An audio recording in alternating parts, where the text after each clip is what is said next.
RMC. La radio officielle de la Coupe du Monde de rugby 2023. C'est presque parti, plus que 13 heures à attendre, mais on ouvre déjà la compétition avec Denis Charvet. Bonjour Denis. Denis, l'une des voix du rugby sur RMC, ancien joueur de l'équipe de France. Bon, c'est il y a un petit bout de temps. Il y a très longtemps. Pas si longtemps, mais justement, en arrière. mais on a quand même l'impression qu'on n'est pas tout à fait dans le même état d'esprit avant cette Coupe du Monde-ci. On va y revenir dans un instant. Et puis Max Guazzini, vous avez fait du rugby en France, un événement. Quand vous étiez à la tête du Stade français, vous serez aussi sur RMC pour cette Coupe du Monde et vous y êtes donc dès ce matin. Je le disais, un autre état d'esprit parce qu'on a l'impression que jusqu'alors, le rugby, c'était un peu à part. Et là, cette Coupe du Monde qui s'ouvre, toute la France est à fond. Oui, puis on le doit un peu à Max dans les années 2000 où il a fait rentrer les familles dans les stades et c'est vrai que ça a changé. Et après, les femmes sont venues, on a commencé à aimer cet environnement, cette ambiance. Et c'est vrai qu'il y a une folie. Moi, j'étais à Saint-Germain hier soir à Paris, ça commence, il y a une espèce d'effervescence incroyable. On attend énormément de ce match, on attend énormément de l'équipe de France. Ça fait un peu peur quand même. Ça fait peur. Vous redoutez un peu, Max. D'abord, merci, parce qu'effectivement, c'est vrai. Non, mais c'est vrai, il faut le dire. Vous avez fait beaucoup pour le rugby, pour que ça soit une ferveur populaire. Apolline, j'ai pas fait exprès. Tant mieux alors. Tant mieux que ça ait quand même marché. Cette ambiance, ça vous fait peur, comme à Denis ? Non, ça ne me fait pas peur, mais c'est la 10e Coupe du Monde de rugby. Jusqu'à présent, c'est l'hémisphère sud qui a gagné pratiquement toutes les Coupes du Monde, à part l'Angleterre en 2003. Donc les Blacks 3 fois, l'Afrique du Sud 3 fois, l'Australie 2 fois. Donc on est là, je crois que on est un peu parmi les favoris avec l'Irlande, avec l'Afrique du Sud.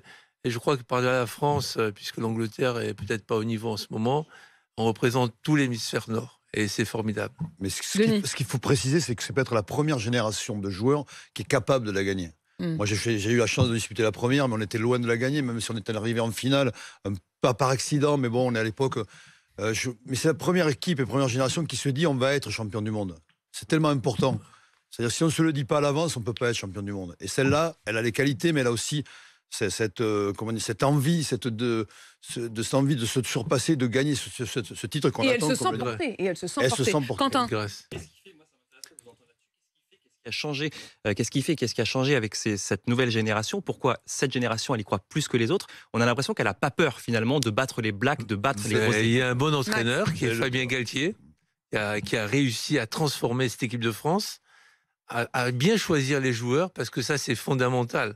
Il faut savoir bien choisir les joueurs. Sinon, ça ne marche pas. Et puis, créer un état d'esprit. Puis, le rugby, c'est professionnalisé. L'équipe de France, quand il se déplace, c'est 70 personnes. Parce qu'il y a un staff vraiment professionnel. Je voudrais qu'on accueille Sandrine qui nous appelle de La Rochelle. Bonjour Sandrine. Bonjour Apolline. Et Sandrine, c'est comme Quentin, notre Quentin national qui vient de La Rochelle aussi. Vous l'entendez régulièrement sur l'antenne. Supportrice de La Rochelle, Sandrine. Alors forcément, je suis jusqu'au bout des sous-vêtements même supportrice de La Rochelle. Mais dis donc Sandrine, il est 8h15, vous faites monter la température. Donc jusqu'aux sous-vêtements, vous êtes vraiment la fan absolue, quoi. D'accord. Avec mon mari Alain, on va au stade à chaque match, on fait les déplacements et quand on rentre à la maison, eh bien on regarde le match à la télé parce que à Marseille pour débriefer. Oui, parce que il est clair qu'on ne voit pas tout dans les stades. Marcel de Flandre est d'ailleurs un stade connu pour avoir des supporters hors normes, même les joueurs le disent. Les supporters, on les aide à pousser jusqu'au bout et c'est une vraie passion. Dans notre temps, on a une entreprise de Rage Room. On a même mis ici c'est La Rochelle, le slogan sur les murs. Donc on est vraiment tous très impliqués. C'est une ville puis on est très fiers de notre joueur, notamment Greg Aldrit. On a des chouchous un peu partout, Antoine Alcoy. Non, je sais plus, Quentin, il a les larmes aux yeux, là, vous écoutez Sandrine, franchement. Mais bien sûr, c'est une vraie passion. Alors, mon seul grand regret, c'est... Il n'y aura pas de match à La Rochelle. Non, déjà, il n'y a pas de match à La Rochelle, et puis de ne pas avoir réussi à trouver des places pour aller au Stade de France, malgré des essais dans tous les sens. Est-ce que vous avez joué au coffre RMC? Est-ce que vous avez envoyé coffre au 7-32-16? Pas aujourd'hui, mais l'autre jour avec les grandes gueules, oui, plusieurs fois, mais en fait, c'est pas toujours facile en voiture. Et c'est vrai que c'est une vraie passion qui nous prend les tripes. C'est génial d'entendre ça, Sandrine, et c'est exactement ce que l'on ressent. C'est qu'il y a une ferveur, il y a une passion, Denis, qu'on ressent, qui est presque, qui est palpable là, complètement, quoi. Je pense d'abord, c'est en partie dû au fait que cette équipe de France, elle nous a séduit depuis 4 ans, c'est-à-dire qu'elle a fait. Elle a fait des matchs incroyables, elle a surtout gagné. C'est une équipe de France conquérante et qui gagne. Donc c'est ça surtout, c'est elle qui nous a permis de se mettre à rêver à ce titre de champion du monde. Parce qu'elle en a les potentiels, elle en a les qualités, mais qu'on n'est pas loin. Voilà. Donc on arrive là au terme à ce premier match où tout le monde attend. L'attente est énorme. Le fait de commencer par les Blacks. Mais les Blacks, c'est génial par rapport à la ferveur populaire en France. Voilà. Ça fait monter la sauce, ça fait partir ce coup du monde. Il faut du spectacle, quoi. Il faut du spectacle. Et un suspense. Après, ce match, il est très périlleux dans le sens où il ne faut pas le perdre. Parce que si on le perdait, si on arrive à le perdre, il y aurait des conséquences terribles. Sur le moral ? Oui, sur le moral, mais aussi de disputer un match contre l'Italie à Lyon qui serait décisif. Et après, pour enchaîner en quart de finale. La Coupe du Monde, c'est un marathon. Il faut savoir gérer son temps. Il faut savoir gérer. Mais pour ça, il faut gagner. Max ? Oui, mais attention.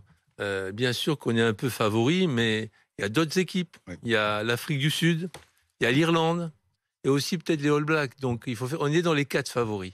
Maintenant, j'espère qu'on va transformer l'essai, quoi. Donc ça serait tellement merveilleux pour la France. Mais en fait, cette équipe de France, ce qui est formidable, c'est qu'elle a une force collective qui nous fait croire qu'elle peut et qu'elle doit être championne du monde.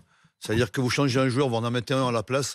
Elle a travaillé pendant 4 ans dans un moule, dans une stratégie qui fait que le collectif, aujourd'hui, normalement, il ne devrait pas avoir le grain de sable qui fait dérailler la machine, quoi.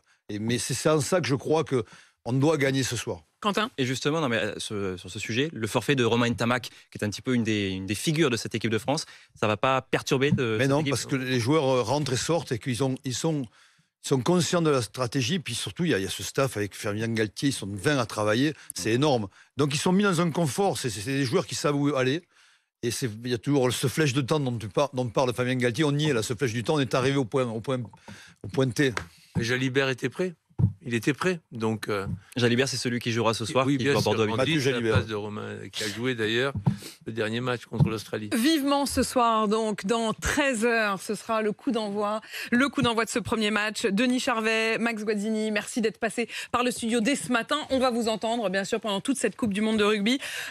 On salue très chaleureusement Sandrine, cette passionnée. Ça fait tellement plaisir qu'on vous envoie, Sandrine, on vous envoie l'album Panini avec toutes les... Bah oui, je m'y engage, on va trouver un moyen. Oui. On va lui envoyer l'album Panini à Sandrine. On vous souhaite une excellente Coupe du Monde de rugby.